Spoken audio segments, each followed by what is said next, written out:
الدين أما بعد. Alhamdulillah, syukur kepada Allah Subhanahu wa taala. Kepada Allah yang sejak azali, Allah Taala zahirkan, Allah Taala jadikan kita bersama-sama sambung belajar ataupun dalam kaji ilmu fikih khasnya dan ilmu agama yang lain ambil. Seperti biasa kita mulakan dengan salawat Ibrahimiyah, baca bersama-sama.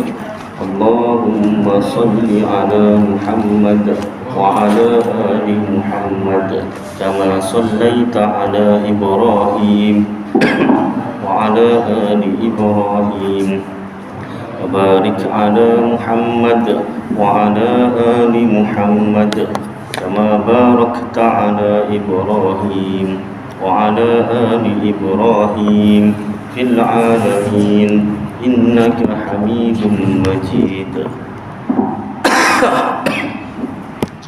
Maaf tuan-tuan, cuti 2 minggu. Ini belum masih batuk lagi sikit-sikit.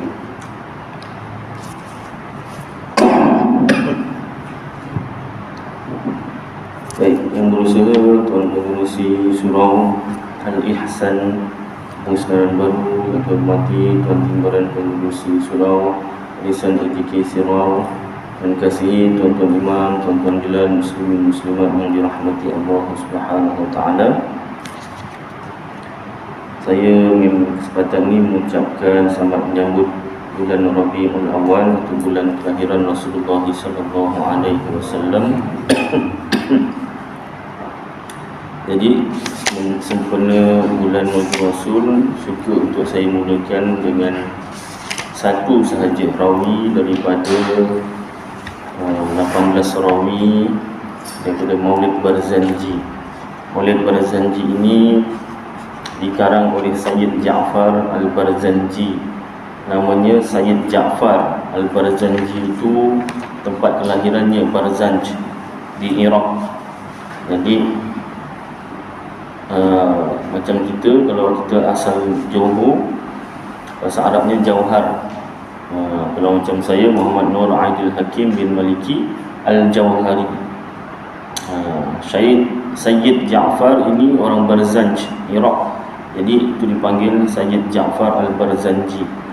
Beliau merupakan salah seorang bekas mufti Madinah.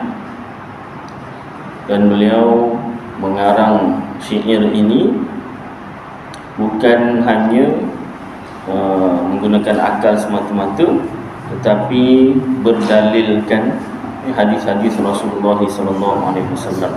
Buktinya ada satu kitab syarah Madarijus ila Iktisalil Burud, mensyarahkan Maulid Barzanji. 18 rawi itu termasuk doa disyarahkan dan dikeluarkan dalil-dalilnya. Maknanya setiap ayat dalam Maulid Barzanji itu ada dalilnya, bukanlah rekaan semata-mata. Dan Maulid Barzanji ini masyhur di kalangan umat Islam seluruh dunia. Bukan di Malaysia, Indonesia, Brunei, Singapura, Thailand saja, tapi seluruh dunia. Kalau tuan-tuan tengok YouTube tu, di negara tanah besar China pun ada yang bukan kata membacakan, menghafal. Maknanya macam saya ni baca nengok. Di tanah besar China, ulama-ulama di sana bacanya tu dengan hafalan. Masyhur, bukan saja Al-Quran dihafal, malah Maulid Barzanji dihafal. Tuan-tuan tengok YouTube, type lah apa Maulid Barzanji China ke, negara China, CHINA.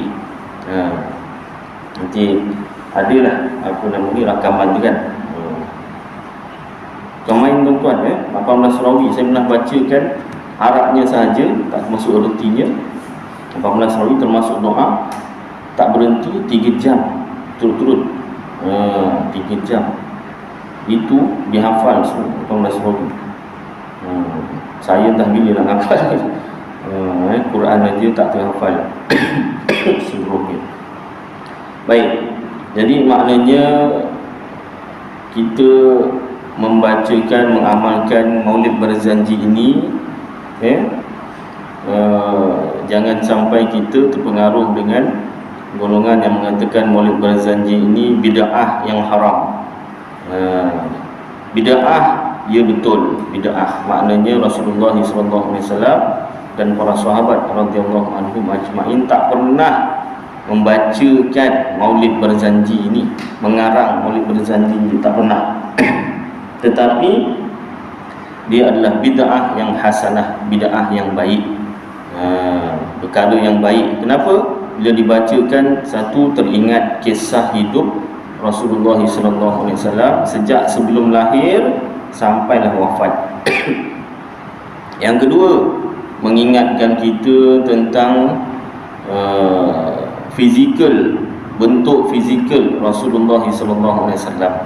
Yang ketiga, mengingatkan kita tentang sifat-sifat Rasulullah SAW. Dan yang keempat, tak lain dan tak bukan, mendatangkan kecintaan, kerinduan kepada Rasulullah SAW. Rasulullah ni kekasih Allah. Kalau kita salah satu sebab untuk seseorang tu jatuh cinta dengan seseorang yang lain, lelaki dengan perempuan lah. Jangan pula lelaki dengan lelaki, perempuan sebut zaman sekarang, kena sebut sekarang, tak boleh. Salah satu sebab lelaki jatuh cinta pada perempuan, perempuan jatuh cinta pada lelaki, yang pertama diceritakan tentang kisah hidupnya. Yang kedua, dapat melihatlah mukanya, wajahnya kan. Jadi untuk Rasulullah SAW yang telah wafat, kita tak dapat jumpa, tak dapat tengok secara berdepan, tapi gambarannya tu ada. Tu gambarannya ada, begini, muka, mata, hidung, mulut, rambut Rasulullah, badan Rasulullah tu macam mana, dan sifat-sifatnya macam mana. Itu salah satu cara untuk menimbulkan cinta dan kerinduan kepada Rasulullah SAW. Bukankah itu suatu perkara yang baik? Ya bid'ah, tetapi bid'ah yang hasanah. Baik. Saya pernah bacakan tahun lepas ke 2 tahun lepas, kalau silap, habis 18 rawi ni dengan ertinya. Tapi dalam masa sebulan lah, setiap tempat kuliah yang saya ngajar, saya bacakan. Tapi bersambung lah. Contoh, kalau dekat Masjid Kupuk, rawi 1, kan Masjid Taman Simpan Perdana, rawi 2, Masjid Surau Ihsan, rawi 3, yang Surau Munawarah Musa Bayu 4, rawi 4. Yang Jumaat Masjid Nurul Hidayah, rawi 5. Yang ke-6 Masjid Al-Falah contohnya, rawi ke-6. Kemudian ulang balik Ahad, ulang situlah sampai rawi 18. Ada saya rekodkan dalam channel YouTube saya. Jadi kalau tuan-tuan nak dengar Maulid Barzanji yang Arab berlagu, taklah sedap sangat. Lagu biasalah ibu saya ngajar tu masa kecil, itulah yang keluar. Kadang ada terlupa sikit lagu dia, gentak dia tu, berserta dengan ertinya. Tuan-tuan boleh tengoklah dekat channel YouTube saya kan. Saya tak ulang lah setiap tahun. Takut bosan orang dengar. Alah, asal belum Rasul je 18 rawi pula tu. Jadi malam ni saya bacakan satu saja rawi. Kalau tak silap saya, rawi ke-10 tertinggal, tak ada lepas. Jadi saya bacakan rawi ke-10 lah. Kalau tak silap lah. Surah 48.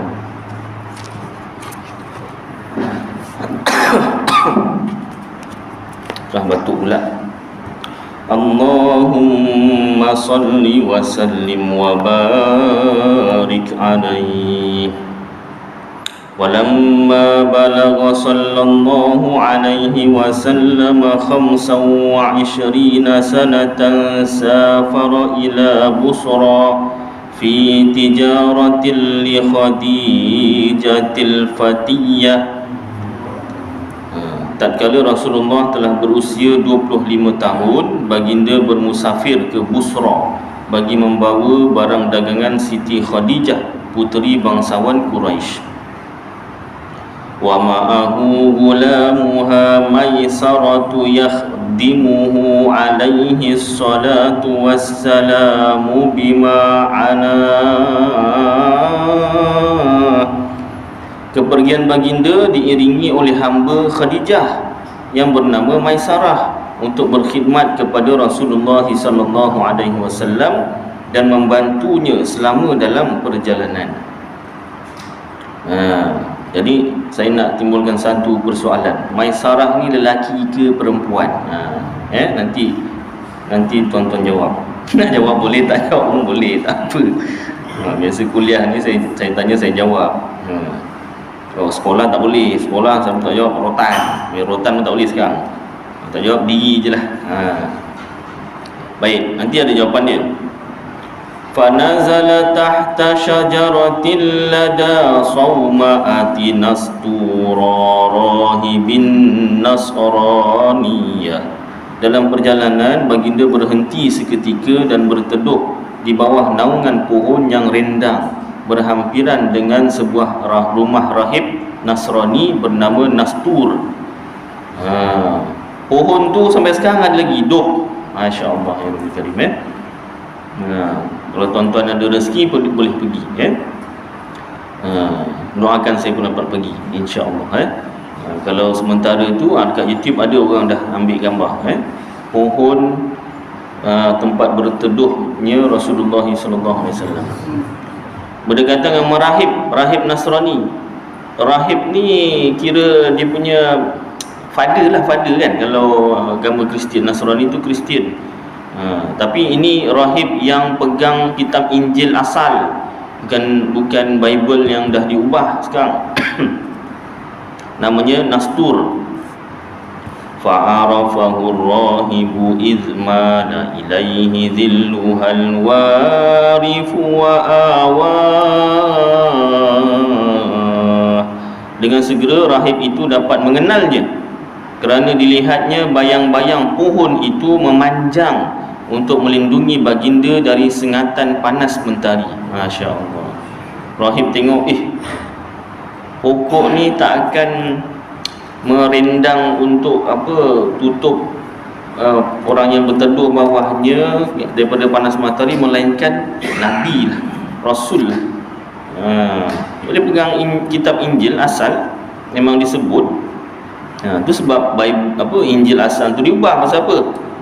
Tak nak mengakui Nabi Muhammad sallallahu alaihi wasallam itu berketurunan Arab. Tak nak. Dia nak turunan Israel juga. Baik.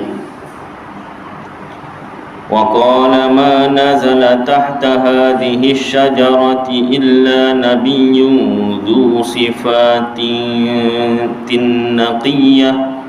Dan berkata rahib itu, tidak seorang jua pun yang mahu berteduh di bawah pohon itu melainkan para nabi yang mempunyai sifat kesucian.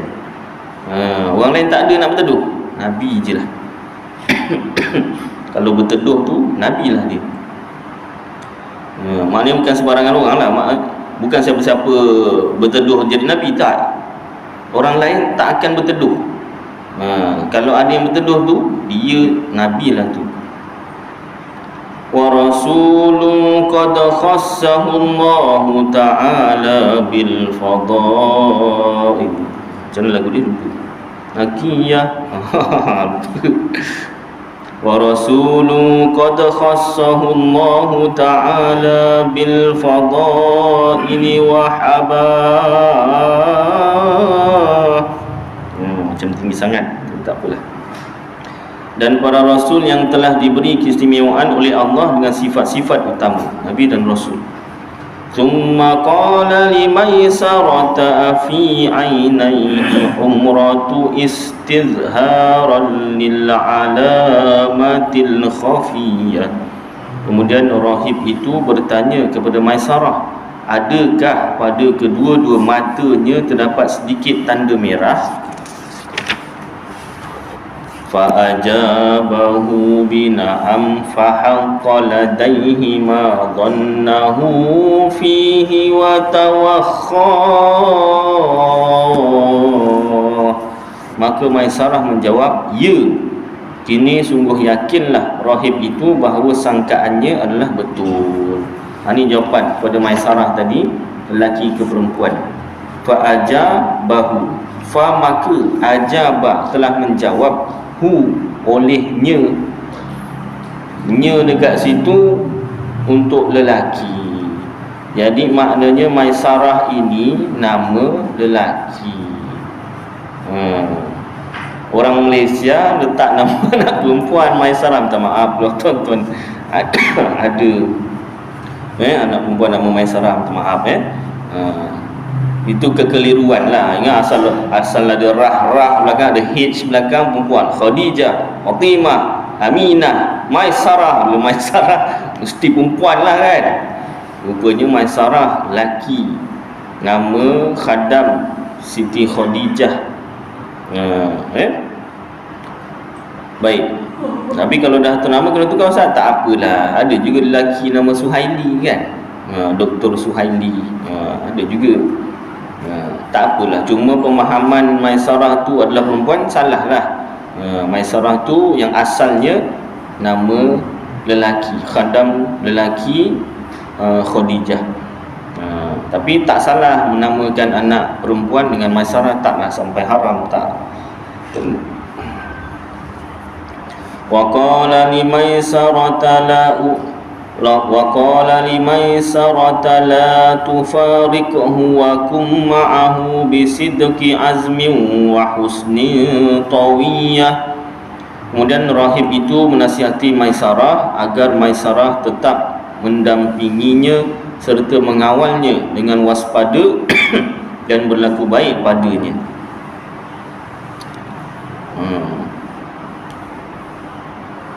Ini pun tanda Maisarah tu lelaki lah.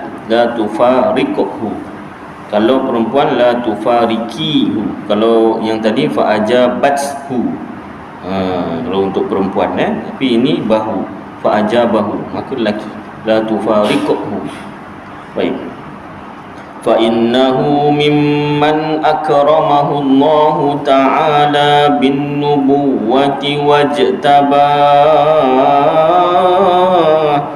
Kerana orang yang bersama Maisarah itu adalah orang yang dimuliakan Allah dengan kenabian dan mengalahkan para musuhnya.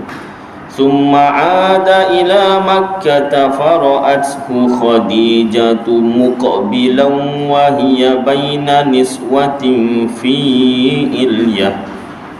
Kemudian kembalilah kedua-duanya ke Makkah. Khadijah melihat kedatangannya itu dari atas loteng rumahnya sambil ditemani oleh beberapa orang inangnya. Wa malakani ala ra'sihi syarifi min wahaji syamsi qad adallah. Dan dilihatnya juga dua malaikat yang menaungi kepalanya dari terik panas mentari. Masya-Allah, Khadijah nampak.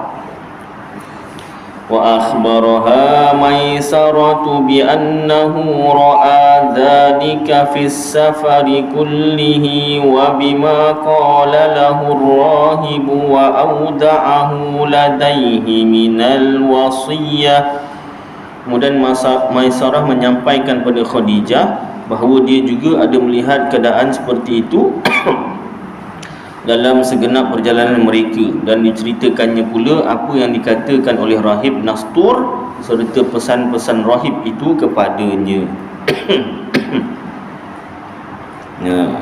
Ini pun satu lagi tanda Maisarah itu lelaki. Bi'annahu, sesungguhnya dia ro'a. Kalau perempuan bi'annaha ro'at. Baik, sambung dia. وَضَاعَفَ اللَّهُ فِي تِلْكَ التِّجَارَةِ رِبْحَهَا وَنَمَّاهَا. Dan Allah telah melipat gandakan keuntungan perniagaan itu yang keseluruhannya diserahkan oleh Muhammad kepada pemiliknya, Khadijah lah. Fabana li Khadijah bima ra'at wa ma sami'at annahu Rasulullah ta'ala ilal bariyah. Berdasarkan apa yang dilihat dan apa yang didengarnya dari Maisarah, fahamlah sudah Siti Khadijah bahawa Muhammad adalah calon Rasulullah untuk segenap manusia. Alladhi khassahu Allah Ta'ala biqurbihi wastafah, yakni manusia yang diberi keistimewaan oleh Allah dengan menghampirkan diri padanya serta memilihnya untuk junjungan alam. Fa khatabathu li nafsiha litashumma minal imani bihi tibariyah. فأخبر به صلى الله عليه وسلم أعمامه بما دعته إليه هذه البرة التقية. Maka merontalah hasrat dalam hati wanita bangsawan itu untuk mempersunting puspa, bunga keimanan dari Muhammad untuk dapat menikmati keharuman mekar mewangi itu sepuas-puasnya. Kemudian disampaikannya secara terus terang kepada Muhammad. Maka disampaikan oleh Rasulullah kepada bapa saudaranya hal pinangan puteri bangsawan yang budiman itu sambil meminta pertimbangannya. Faraghabu fiha li fadlin wa dinin wa jamalin wa hasabin wa nasabin kullu minal qaumi yahwa. Setelah menilai budi pekertinya, agamanya, kecantikannya, kekayaannya serta kebangsawanannya yang tiada tandingannya, maka semua mereka menyatakan persetujuannya. Wa khataba Abu Talib wa athna alaihi sallallahu alaihi wasallam ba'da an hamidallaha bimahamid saniyah. Setelah mengucapkan puji-pujian kepada Allah dalam pidato hari pernikahan itu, Abu Talib juga mengatakan kebaikan anak saudaranya itu serta masa depannya yang amat cerah. Wa qala huwa wallahi lahu naba'un 'azimun yuhmadu fihi masrah. Dan dinyatakannya juga bahawa demi Allah, Muhammad itu adalah Nabi yang agung di mana segala liku-liku hidupnya mendapat pujian. Fazawwajaha minhu sallallahu alaihi wasallam abuha wa qila ammuha wa qila akhuha lisabiki sa'adatiha al-azaliyah.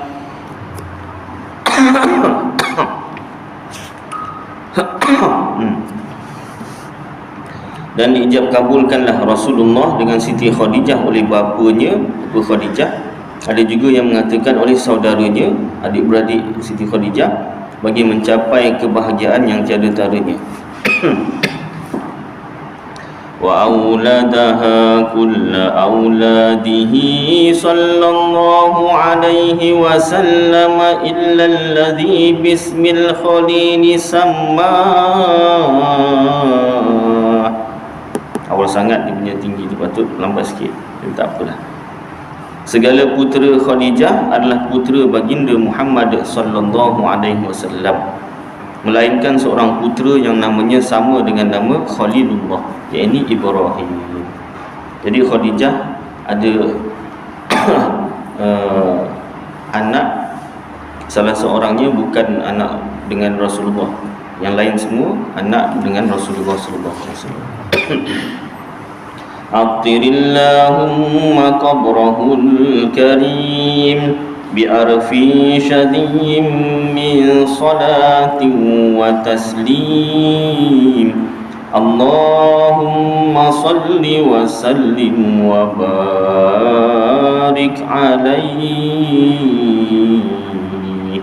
Taburkanlah kiranya ya Allah pusara baginda yang mulia dengan wangi-wangian semerbak aneka puspa berupa doa restu dan kesejahteraan kepadanya. Ya Allah, limpahkanlah selawat, salam dan keberkatan ke atasnya. Baik, itulah salah satu sebahagian daripada sirah kisah hidup Rasulullah SAW, tanda-tanda kenabian, dan juga bagaimana Khadijah jatuh cinta kepada Rasulullah SAW. Jadi jangan kita rendah-rendahkan orang yang pergi cari timba. Apalah pergi cari timba? Sunnah tu.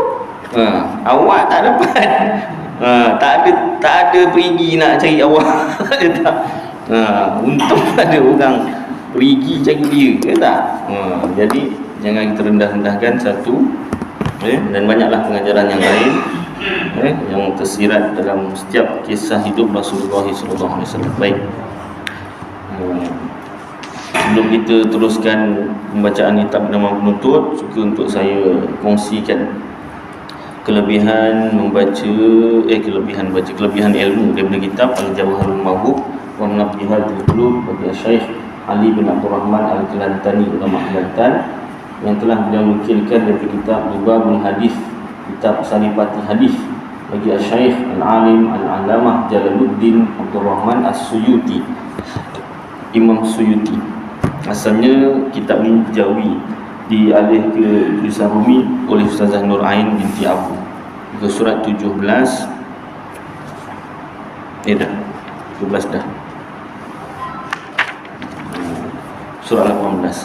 Dan sabda Nabi SAW, belajar olehmu akan ilmu, maka bahawasanya belajar ilmu itu kebajikan, dan menuntut akan dia itu ibadat, dan muzakarah akan dia itu tasbih, dan bahas daripadanya jihad, iaitu seperti perang sabil, dan mengajar akan dia bagi orang yang tiada tahu itu sedekah.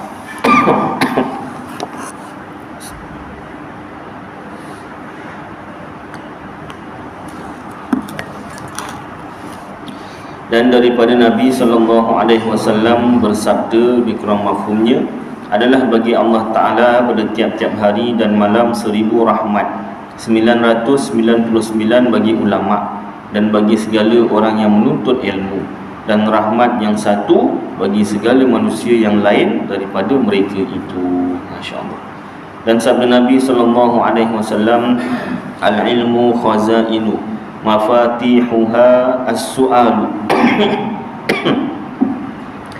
fas'alu fa innahu yu'jaru fihi arba'atun, as-sa'ilu wal-alimu wal-mustami'u wal-muhibbu lahum. Artinya lebih kurang, ilmu itu beberapa perbendaharaan. Anak kuncinya bertanya, maka tanya olehmu, maka bahawasanya diberi pahala padanya akan 4 orang. Pertama, orang yang bertanya. Kedua, orang alim. Ketiga, orang yang mendengar. Keempat, orang yang kasih suka bagi mereka itu. Dan kata Abi Darda, al-alimu wal-muta'allimu syarikani fil khairi wasairun nasi hamajun la khaira fihim. Artinya, bermula orang yang mengajar dan orang yang belajar itu bersekutu keduanya pada kebajikan, dan sekalian manusia seperti lalat atas muka binatang, tiada kebajikan pada mereka itu. Ini sentap juga ni, kata Abi Darda ni kan. Dan lagi katanya, kata Abu Darda, kun aliman au muta'alliman au mustami'an wala takun ar-rabi'a fatahlika. Jadi olehmu alim atau orang belajar atau orang mendengar, dan jangan ada kamu yang keempat, iaitu jahil, maka binasa engkau. Dan sabda Nabi SAW, man ta'allama baban minal ilmi liyu'alliman nasa u'tiya thawaba sama'ina siddiqan. Artinya lebih kurang, barang siapa belajar satu bab daripada ilmu supaya mengajar ia akan manusia, diberi akan dia pahala 70 siddiq. Sebutlah kitab Ihya. Cukuplah beberapa hadis dan asar, kata-kata sahabat tentang kelebihan menuntut ilmu. Mudah-mudahan dapat kita terus mengamalkan menuntut ilmu, ulang kaji dan sampaikan insya-Allah.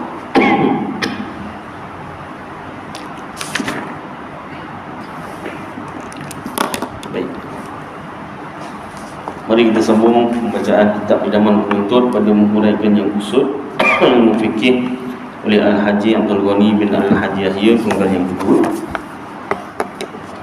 di surat 52. Yang soalan tu saya tak tanya lagi, minta maaf soalan yang sebelum-sebelum ni 2 minggu lepas.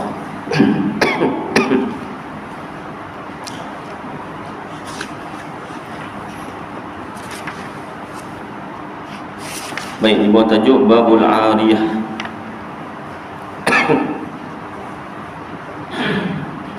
Hilang sebentar kemudian ada balik. Maksudnya di sini itu nama bagi barang yang dipinjam dan nama bagi akad pinjam meminjam.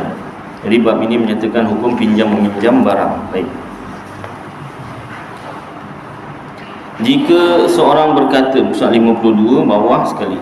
Jika seorang berkata, saya beri anda pinjam kuda saya ini supaya anda menanggung makannya. Isyak. Nanti lepas isyak sama silah azan.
Allahu Akbar, Allahu Akbar.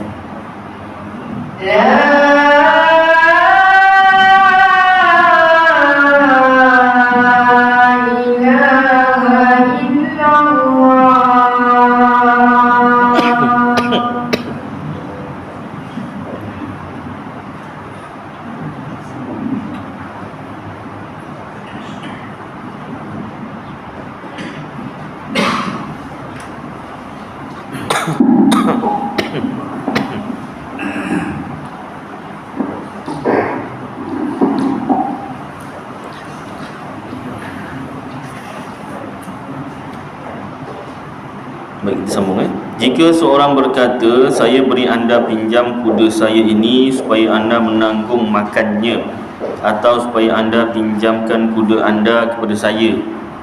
Dia ada kuda pinjamkan orang, lepas tu dia nak orang tu pinjamkan kuda ni kat dia pula. Yang demikian itu tidak termasuk dalam hukum pinjam, malahan jadi sewa yang fasad atau fasid, yang rosak, kerana tidak diketahui berapa sewanya. Jika berlaku demikian, kenalah salah seorang daripada keduanya membayar sewa biasa kepada taulannya yang tersebut, ujratul mithli, sewa semasa. Belanja memulangkan balik barang yang dipinjam kena atas yang meminjam. Kos untuk pulangkan balik barang tu yang orang yang meminjam lah, kena tanggung. Dan belanja makan binatang kena atas tuannya. Kalau buat pinjam lah, makan binatang, kuda ke lembu ke, tuannya yang kena bayar. Baik, satu nota kakinya kat bawah. Di sini timbul masalah meminjam kereta, motorkar. Adakah belanja minyaknya kena atas tuan kereta ikut masalah makan kuda atau tidak? Macam mana? Pada pendapat saya, iaitu Syekh Al-Haji Abdul Ghani bin Al-Haji Yahya, tidak sama kiasnya. Sebab kuda tak boleh hidup dengan tiada makan. Kuda tak makan, mati. Tetapi kereta tidak rosak dengan tiada minyak. Kereta kalau tak ada minyak, dia cuma tak boleh jalan, dia tak rosak.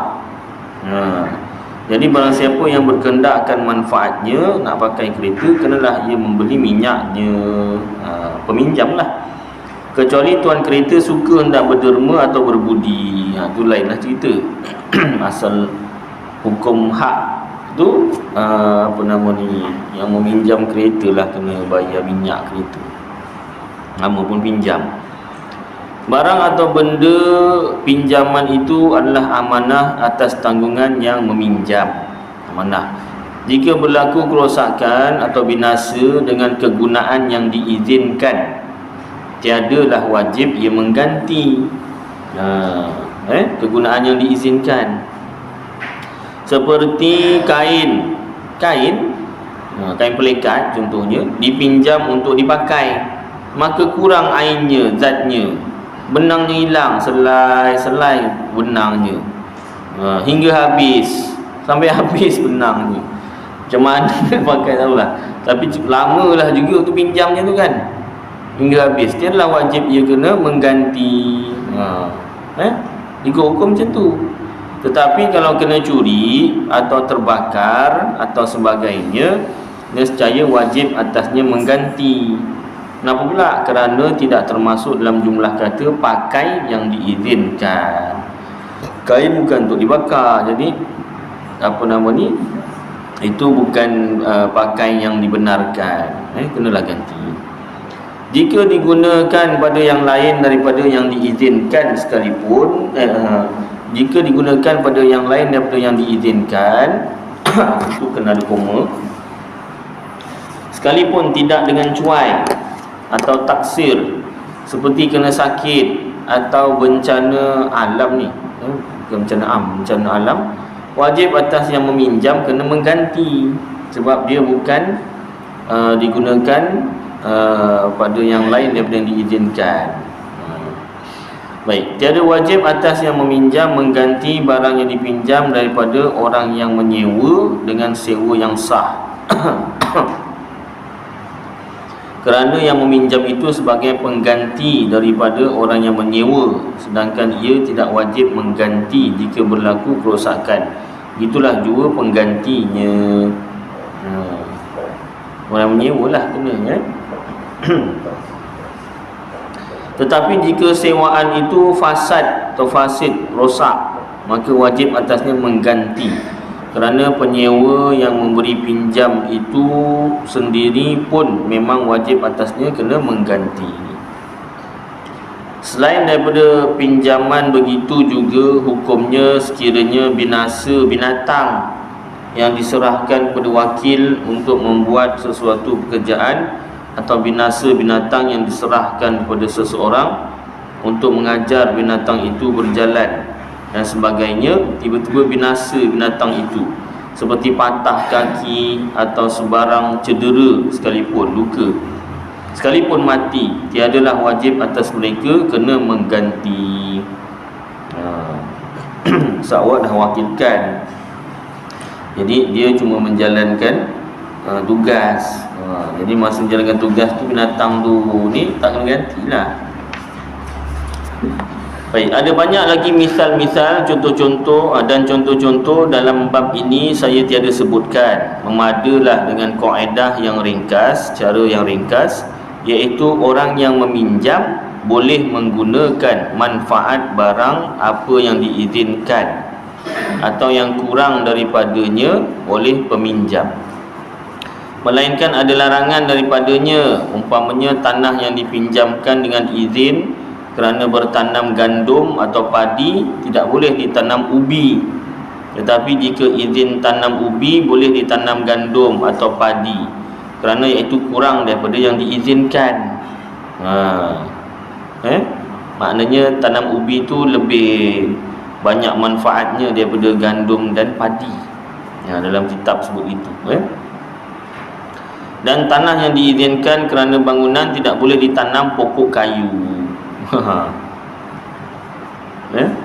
Pendeknya, ringkasnya, kenalah ikut apa pergunaan yang ditentukan oleh peminjam. Demikian juga kena ikut yang mempunyai ni, apa nama, maksudnya orang yang mempunyai barang tu lah. Demikian juga kena ikut di mana tempat dan masanya yang diizinkan.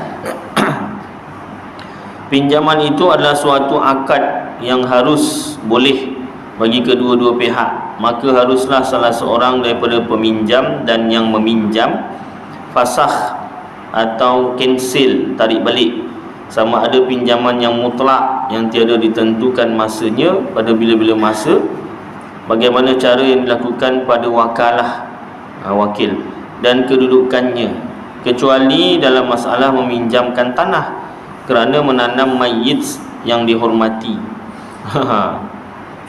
Kalau pinjam tanah untuk menanam mayit, mayit ke mayat Ustaz? Bahasa Arab asalnya mayit, orang Melayu sebut mayat.